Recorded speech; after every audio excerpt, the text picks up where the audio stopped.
दोस्तों, हमारे भारतीय इतिहास में कई ऐसे रहस्य हैं जो आज तक सुलझाए नहीं जा सके हैं। इनमें से एक ऐसा रहस्य है जो पूरे विश्व को हैरान कर रहा है, और वो है जगन्नाथ मंदिर का रहस्य। तो चलिए इस रहस्य को सुलझाने का प्रयास करते हैं। कहते हैं इतिहास को कभी मिटाया नहीं जा सकता। वो इतिहास ही है जो हजारों लाखों वर्षों में घटित हुई अतीत की घटनाओं को चलचित्र की तरह हमारे सामने रूबरू करा देता है। जगन्नाथ मंदिर भारत के ओडिशा राज्य में स्थित एक हिंदू मंदिर है। जगन्नाथ मंदिर को भारत के सबसे पवित्र मंदिरों में से एक माना जाता है। जगन्नाथ मंदिर के बारे में कई रहस्य हैं। एक रहस्य ये है कि मंदिर में स्थापित मूर्तियां अधूरी क्यों हैं? मंदिर का निर्माण कैसे हुआ? इस मंदिर में छुआछूत क्यों नहीं है? इन सभी रहस्यों को जानने के लिए देखते हैं सत्य घटनाओं पर आधारित ये 2D एनिमेशन वीडियो। ईश्वर की लीला अपरंपार है और स्वयं पूर्ण परमेश्वर इस मंदिर के निर्माण में किस प्रकार शामिल रहे हैं, ये बात आज तक आमजन के लिए रहस्य ही रखी गई। आइए उस सत्य से रूबरू होते हैं और जानते हैं आखिर कैसे बना उड़ीसा के तत्कालीन राजा इंद्रदमन, जो कि बहुत धार्मिक प्रवृत्ति के थे और श्री कृष्ण जी की इष्टतम रूप में पूजा किया करते थे। एक रात जब राजा इंद्रदमन आराम फरमा रहे थे, तब श्री कृष्ण जी उनके स्वप्न में आकर दर्शन देते हैं और उनसे कहते हैं,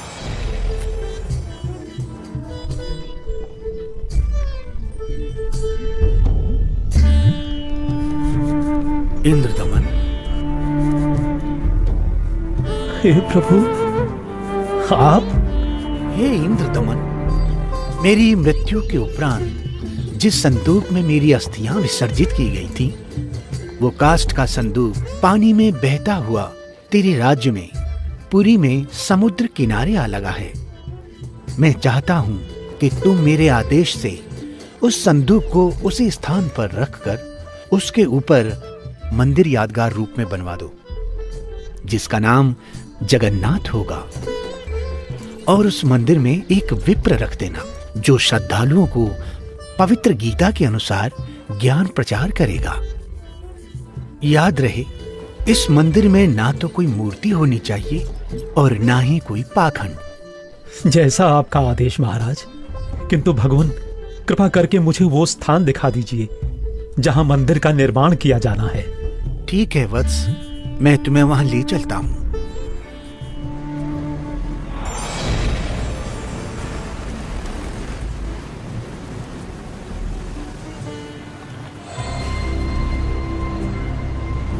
इंद्रदमन, यही वह स्थान है जहां तुम्हें हमारा मंदिर बनाना है।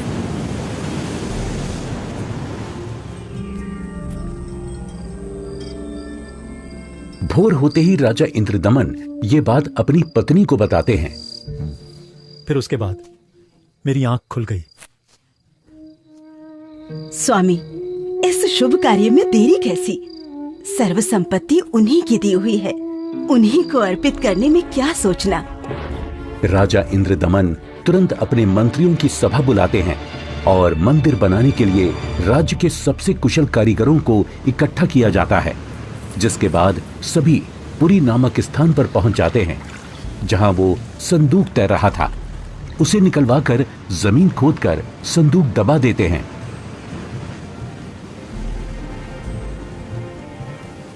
और देखते ही देखते उस संदूक के ऊपर मंदिर बनाने का काम शुरू हो जाता है।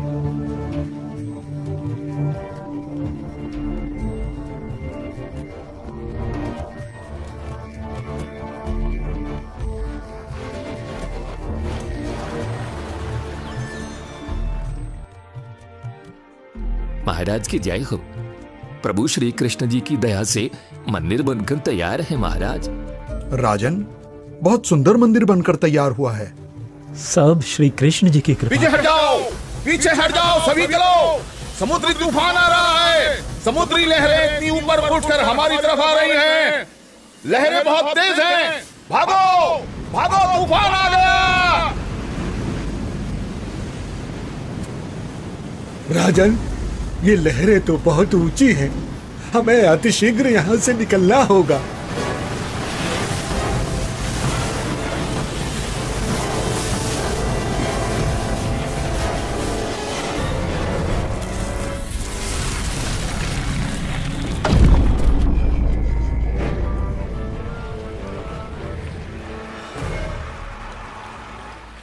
हे भगवान, ये क्या अनर्थ हो गया? समुद्र की लहरों ने मंदिर को तहस नहस कर दिया है महाराज। जगन्नाथ मंदिर के तैयार होते ही समुद्री लहरों का आना और मंदिर को अपने आगोश में समा लेना, ये घटना सिर्फ एक बार नहीं अपितु 5 बार घटित होती है।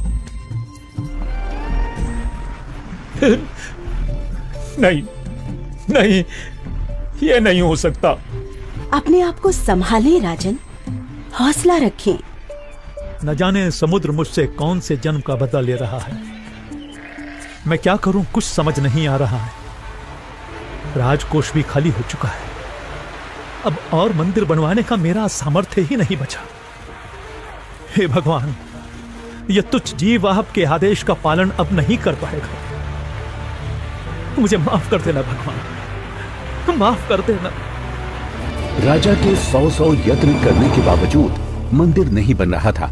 तब काल ब्रह्म से हुए वचन के मुताबिक सर्व सृष्टि के रचनाहार, सभी आत्माओं के जनक, दुख हरता कबीर प्रभु अपने निज धाम सतलोक से आकर वहां प्रकट होते हैं और एक संत रूप में राजा के दरबार में पहुंच जाते हैं।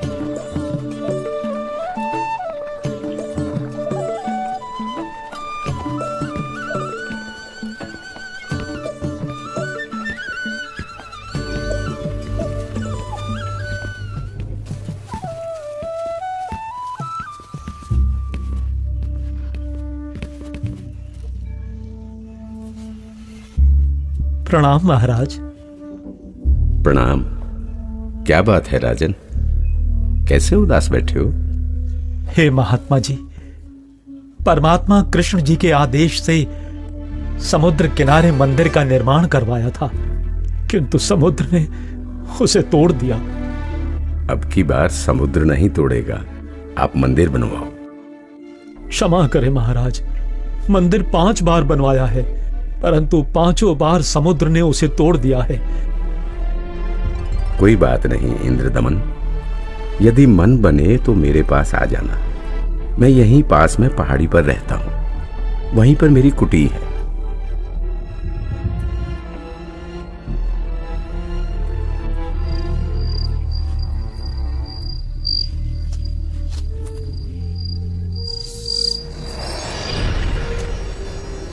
इंद्रदमन, एक बार फिर मंदिर बनवा दे। जो तेरे पास संत जी आए थे तो उन्हीं से सहायता की याचना कर ले। वो कोई मामूली संत नहीं है इंद्रदमन, उनकी भक्ति शक्ति का कोई पार पार नहीं है।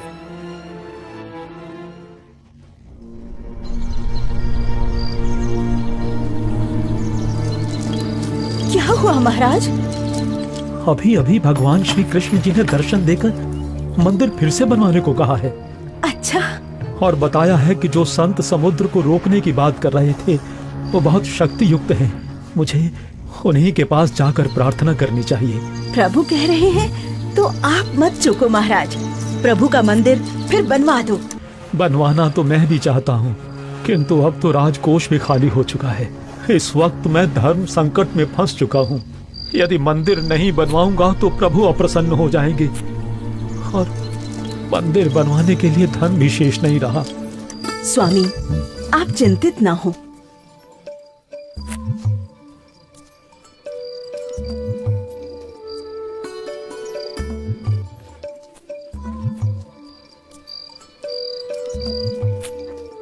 मेरे पास आभूषणों की कोई कमी नहीं है।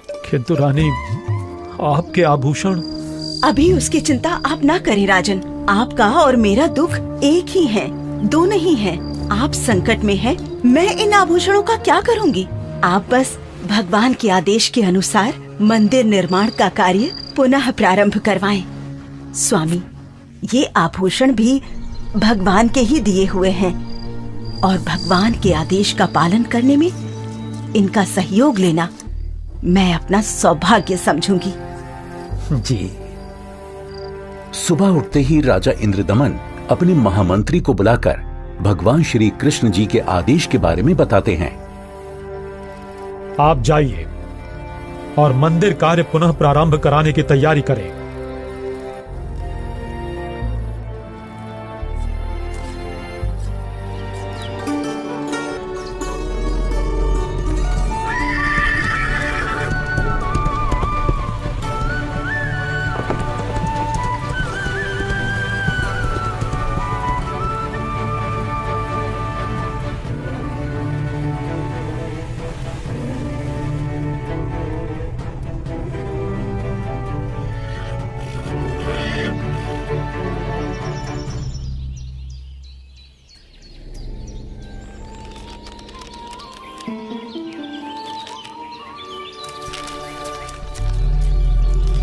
प्रणाम ऋषि जी।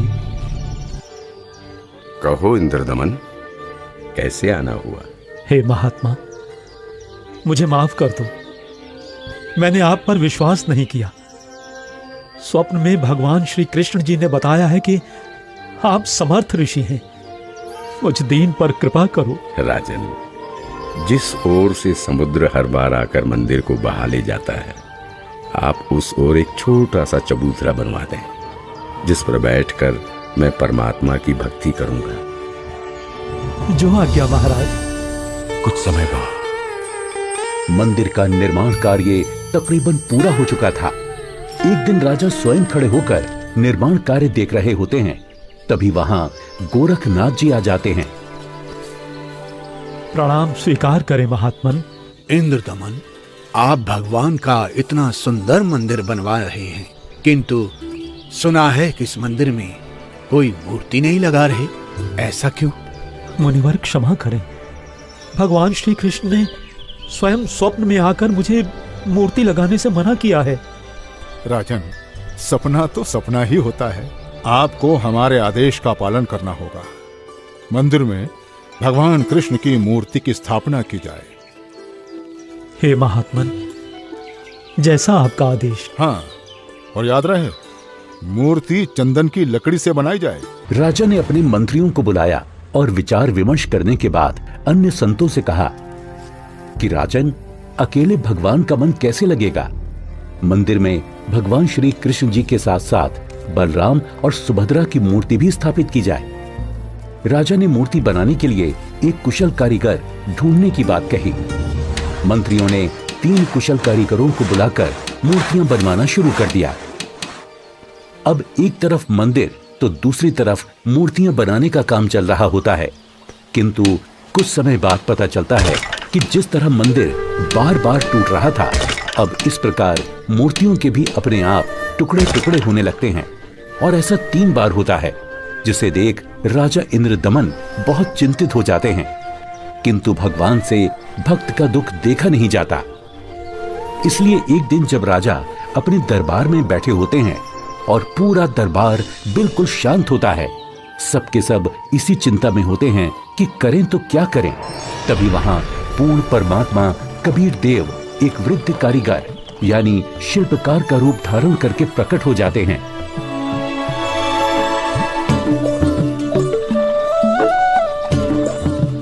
राजा से कहो कि मैं एक शिल्पकार हूँ और मूर्ति बनाना बड़े अच्छे से जानता हूँ। महाराज की जय हो। महाराज, बाहर एक वृद्ध व्यक्ति आया है और अपने आप को मूर्तिकार बता रहा है। आपसे मिलना चाहता है महाराज। अवश्य, उनको अवश्य आने दिया जाए। जो आदेश महाराज।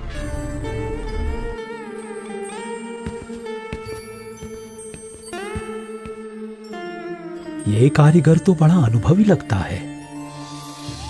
अवश्य भगवान की ही कोई लीला है। हे राजन, मैंने सुना है कि प्रभु के मंदिर के लिए मूर्तियां पूर्ण रूप से बन नहीं पा रही हैं।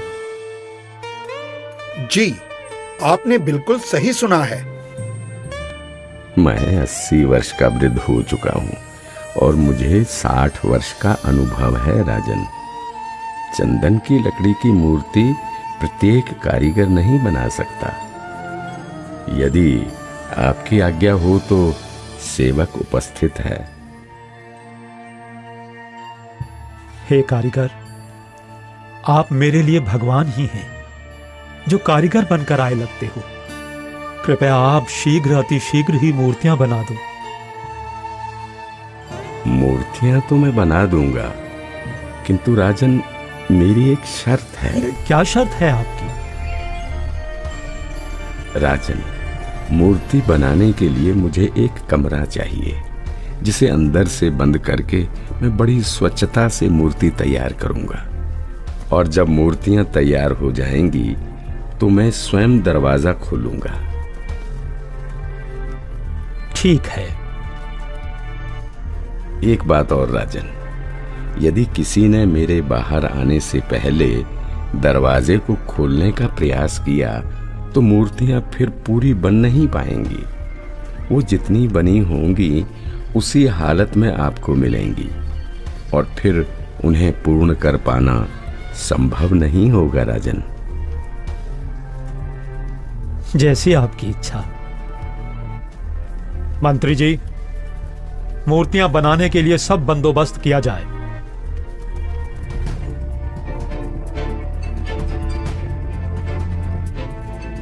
प्रणाम महात्मा जी। इंद्रदमन, मूर्तियां बनवाई क्या? आपकी आज्ञा का पालन पूर्ण रूप से किया गया है महात्मा जी, परंतु मेरा दुर्भाग्य है कि मूर्तियां बन नहीं पा रही हैं। बनते बनते ही सबके टुकड़े टुकड़े हो जाते हैं। मूर्तियां अवश्य बनवानी है राजन, अब बनवाओ। मैं देखता हूं कैसे टूटती है मूर्ति। हे नाथ जी, प्रयत्न किया जा रहा है। प्रभु का भेजा एक अनुभवी कारीगर बंद कमरे में मूर्तियां बना रहा है। राजा इंद्रदमन नाथ जी को सारी स्थिति से अवगत करवाते हैं और कारीगर की शर्त के बारे में भी बताते हैं, किंतु महात्मा नहीं मानते। वो मूर्तियां देखने की जिद करने लगते हैं और राजा के मना करने के बावजूद भी उस कमरे के सामने पहुंच जाते हैं जहां मूर्ति बनाने का काम चल रहा होता है।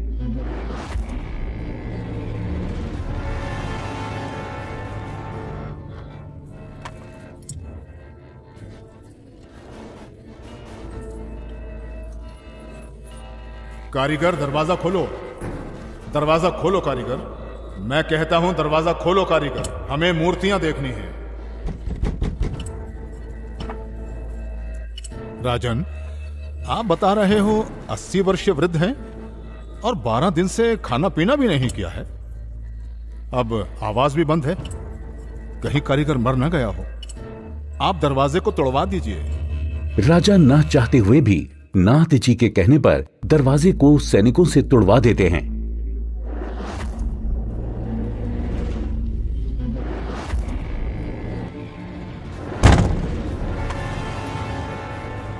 दरवाजा खुलने पर अंदर कोई कारीगर नहीं मिलता। वहां श्री कृष्ण, बलराम और सुभद्रा जी की 3 मूर्तियां रखी होती हैं, परंतु उन मूर्तियों के हाथ और पैर के पंजे नहीं बन पाए थे। ये देखकर सभी चौंक जाते हैं। हे भगवान, वो बुजुर्ग कारीगर तो यहाँ है ही नहीं। इसका मतलब वो कोई साधारण व्यक्ति नहीं थे, बल्कि स्वयं भगवान ही थे। मंदिर का निर्माण पूरा हो चुका है। अब इन्हीं मूर्तियों को भगवान की इच्छा समझकर मंदिर में स्थापित करवा दो राजन। हो सकता है प्रभु को यही स्वीकार हो। लगता है श्री कृष्ण ही स्वयं मूर्तियां बनाकर गए हैं। मंदिर का निर्माण कार्य संपन्न हो चुका था। अब बारी थी तो मूर्तियों में प्राण प्रतिष्ठा की, जिसके लिए राजा, रानी, मंत्री, महामंत्री और काफी संख्या में पंडित ब्राह्मण मंदिर के सामने पहुंच जाते हैं।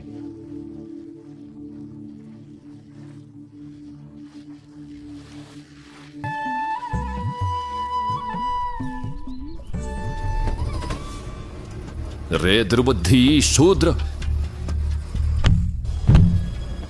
अपवित्र! देखता नहीं मंदिर का द्वार अपवित्र कर दिया तूने। ये क्या हो गया? शूद्र कैसे बन गई? भगवान, भगवान, ये कैसे हो गया? ये कैसे हो गया भगवान? कैसे हो गया? प्रभु क्षुब्ध हो गई हैं क्योंकि मुख्य द्वार को उस शूद्र ने अशुद्ध कर दिया है, इसलिए सब मूर्तियों ने शूद्र रूप धारण कर लिया। बहुत बड़ा अनिष्ट हो गया राजन। कुछ समय उपरांत देखते ही देखते मूर्तियां अपने वास्तविक रूप में आ जाती हैं, जिसके बाद पंडित कई बार गंगा जल छिड़ककर मूर्तियों को शुद्ध करने का उपक्रम करते हैं। मूर्ति स्थापना के कुछ दिन बाद अचानक समुद्री तूफान आ जाता है और समुद्री लहरें लगभग 40 फीट ऊंची उठकर बहुत तेज वेग में मंदिर की ओर चल पड़ती हैं। सभी आपस में बातें करने लगते हैं। लगता है अब की बार भी समुद्र मंदिर को नष्ट कर देगा। अरे ये क्या? संत जी अभी भी वहीं पर बैठे हैं। अरे कोई उठाओ उनको वहां से। सभी चिल्लाते हैं, हट जाओ, हट जाओ, वहां से पीछे हट जाओ, समुद्री तूफान आ रहा है। हट जाओ, वहां से पीछे आ जाओ महात्मा जी, पीछे आ जाओ।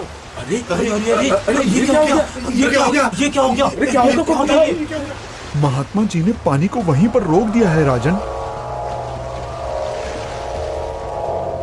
लगता है अब की बार मंदिर बच जाएगा। महात्मा अवश्य ही कोई परम शक्ति युक्त है।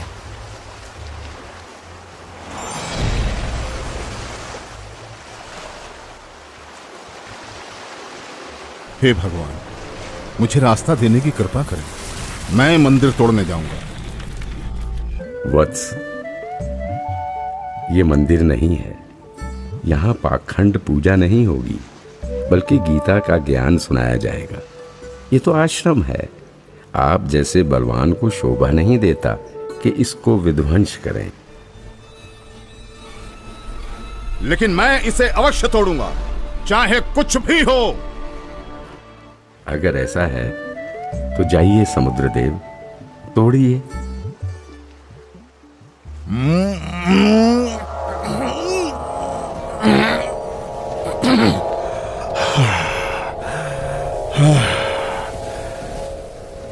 मैं आपकी शक्ति के आगे विवश हूं स्वामी।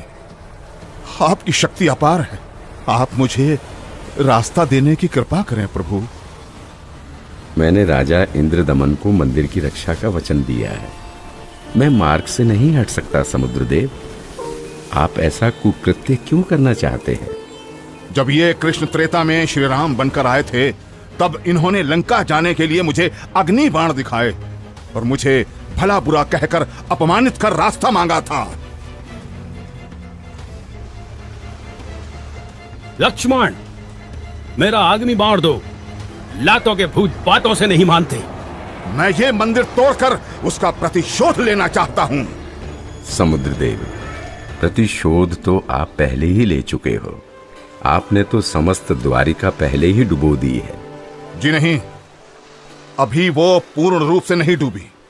कोई प्रबल शक्ति युक्त संत आने के कारण मेरा वो कार्य भी अधूरा रह गया और वो आधी ही डूब सकी, क्योंकि मुझे वहां पर किसी ने मानो बांध दिया है। वत्स, वहां भी मैं ही पहुंचा था और मैंने ही वो अवशेष बचाया था।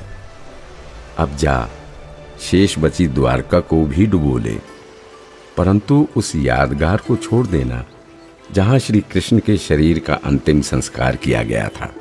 अन्यथा आने वाले समय में ये भ्रम पैदा होगा कि श्री कृष्ण की मृत्यु ही नहीं हुई। समुद्र, ध्यान देकर सुन। यदि फिर इधर मंदिर तोड़ने आया तो बात ठीक नहीं रहेगी। कबीर परमेश्वर के आदेश से समुद्र लगभग 1.5 किलोमीटर पीछे हट जाता है, जिसे देखकर वहां खड़े राजा, मंत्री, सैनिक और जनता सभी खुशी मनाने लगते हैं और जय जयकार करने लगते हैं संत रूप में आए कबीर परमेश्वर की। महात्मा की जय, महात्मा की जय हो, जय हो, जय हो, जय हो, जय हो।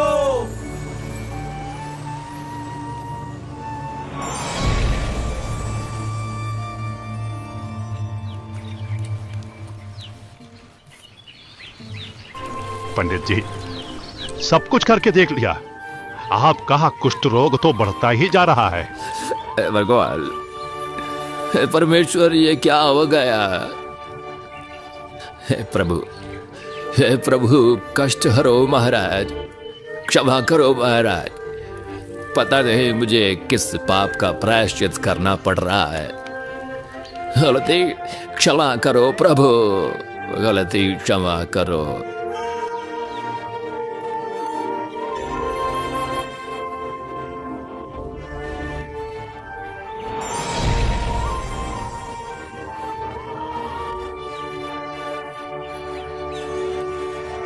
हे भक्त, तूने मुख्य द्वार पर खड़े एक संत को नीच जाति का समझकर धक्का दिया है। क्षमा करो महाराज, आगे से ऐसी भूल कभी नहीं होगी। आपका कष्ट निवारण मैं नहीं कर सकता। ये तो उन्हीं के पास जाकर क्षमा मांगने से और उनके पैर धोकर उस चरणामृत के पान से ही होगा। वो कोई साधारण संत नहीं थे, अपितु कोई परम शक्ति ही शूद्र रूप धारण करके वहां परीक्षा लेने के लिए पहुंची थी। यदि वो आपको हृदय से क्षमा कर देंगी तो ही आपका कष्ट निवारण संभव है, अन्यथा नहीं।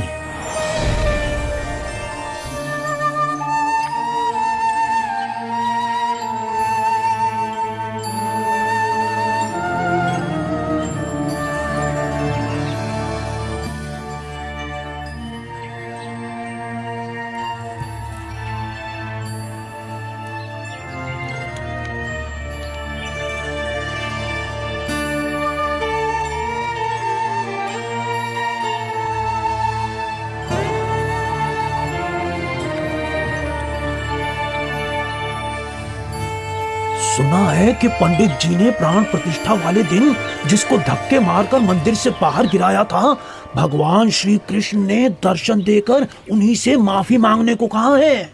अच्छा? हाँ, मुनि की खोज सभी कर रहे हैं ताकि पंडित जी का कोढ़ का रोग ठीक हो सके। आसपास के पूरे क्षेत्र में घूमने के बाद भी जब परमेश्वर का वो शुद्र रूप कहीं दिखाई नहीं दिया, तब वापस मंदिर जाते समय पंडित जी मन ही मन भगवान से प्रार्थना करते हैं, प्रभु प्रभु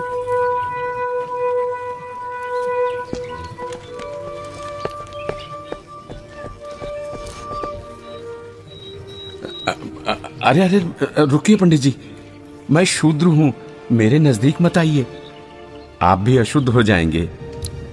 आप ऐसा न बोले, मैं बहुत शर्मिंदा हूं भगवान। परवरदिगार, मेरा दोष क्षमा कीजिए, मुझ पर दया कीजिए करुणा निधि। क्या बात है पंडित जी, आप क्यों विलाप कर रहे हैं? महाराज, उस दिन मुझसे बहुत बड़ी भूल हो गई, मुझे क्षमा कर दीजिए प्रभु। ये नीच प्राणी प्रायश्चित करना चाहता है, अपने चरणों का जल देने की कृपा करें जिससे मेरा कोढ़ ठीक हो सके प्रभु।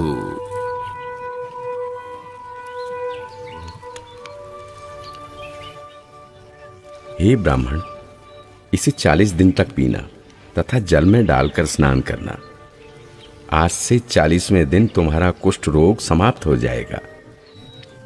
अब से भविष्य में इस जगन्नाथ मंदिर में किसी ने भी छुआछूत की तो उसकी भी यही दशा होगी, दंड का भागी होगा।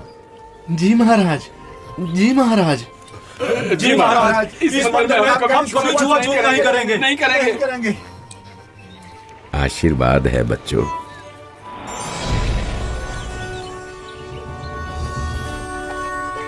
कहते हैं जगत का पेख ना पेख्या, धनी का नाम ना लेखिया।